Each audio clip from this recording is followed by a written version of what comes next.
2025-26 ஆண்டிற்கான ஒன்றிய அரசின் வரவு செலவு திட்டத்தில் தமிழ்நாட்டிற்கு ஒதுக்கீடு செய்யப்பட்ட ஒன்றிய வரிகளின் பங்கு திருத்த மதிப்பீடுகளில் குறைக்கப்பட்டுள்ளது. இதன் காரணமாக நடப்பு ஆண்டில் தமிழ்நாடு அரசுக்கு எதிர்பாராத வகையில் 1202 கோடி ரூபாய் இழப்பு ஏற்பட்டுள்ளது. அரசியல் சாசனம் பிரிவு 293 கீழ் 3 படி மாநில அரசுகள் தங்களுக்குரிய கடனை திரட்டுவதற்கு அனுமதி வழங்குவதற்கான அதிகாரத்தை பயன்படுத்தி ஒன்றிய அரசானது நிலுவையில் உள்ள உத்தரவாதங்களில் 5% உத்தரவாத மீட்பு நிதியத்திற்கு மாற்ற வேண்டும் என முன்னறிவிப்பின்றி விதித்துள்ள நிபந்தனையினால் அரசிற்கு 3087 கோடி ரூபாய் எதிர்பாராத மற்றும் கூடுதல் செலவினம் ஏற்பட்டுள்ளது.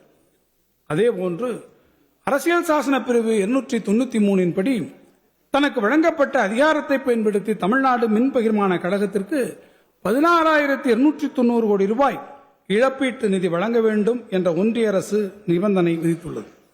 அவ்வாறு வழங்க இயலாத நிலையில் மாநில அரசிற்கு அனுமதிக்கப்படும் கடன் உச்சவரம்பிலிருந்து அந்த தொகை கழிக்கப்படும் எனவும் ஒன்றிய அரசு நிபந்தனை விதித்துள்ளது.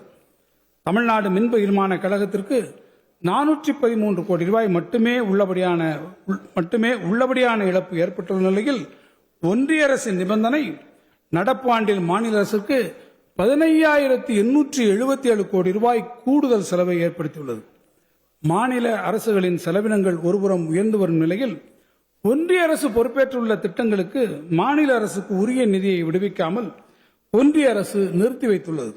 ஒருங்கிணைந்த கல்வி இயக்கத்திற்கான மானியங்கள் 3,548 கோடி ரூபாய், ஜல்ஜீவன் இயக்கத்திற்கு 3,112 கோடி ரூபாய் மற்றும் ஊரக உள்ளாட்சி அமைப்புகளுக்கு ஒன்றிய நிதிக்குழு பரிந்துரைப்படி விடுவிக்கப்பட வேண்டிய மானியங்கள் 2,246 கோடி ரூபாய் ஆகியவை ஒன்றிய அரசு இவ்வாறு நிறுத்தியுள்ளவற்றில் உள்ளடங்கும்.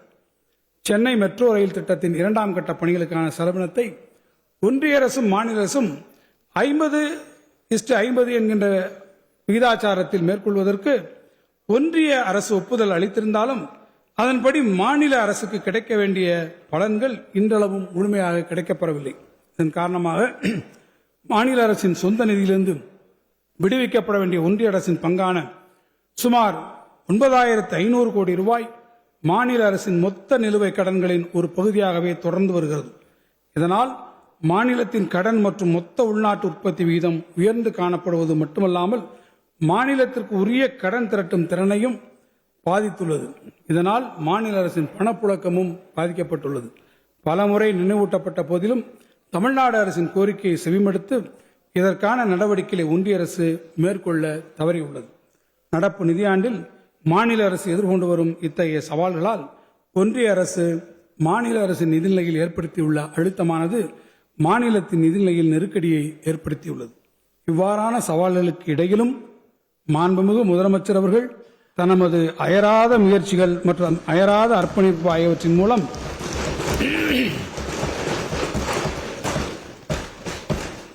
தமிழ்நாட்டு மக்களுக்கு அளித்த வாக்குறுதிகள் அனைத்தையும் நிறைவேற்றுவதை உறுதி செய்துள்ளார்கள். இத்தகைய சூழ்நிலையில் 2025-26 ஆண்டிற்கான திருத்த மதிப்பீடுகள் 1,26,00,000 மனங்களை வென்ற தந்தி டிவி யூடியூப் சேனல். தவிர்க்க முடியாத தம்ப்நெயில்ஸ், கலக்கலான கான்டென்ட்ஸ். நீங்களும் இந்த குடும்பத்தில் இணைய இப்பவே சப்ஸ்கிரைப் பண்ணுங்க. அசுரபலம் கொண்ட எங்கள் டிஜிட்டல் கரங்களில் உங்கள் விளம்பரங்களை சேர்க்க வாட்ஸ்அப் பண்ணுங்க. 8939888838. Email advttv@dttv.in.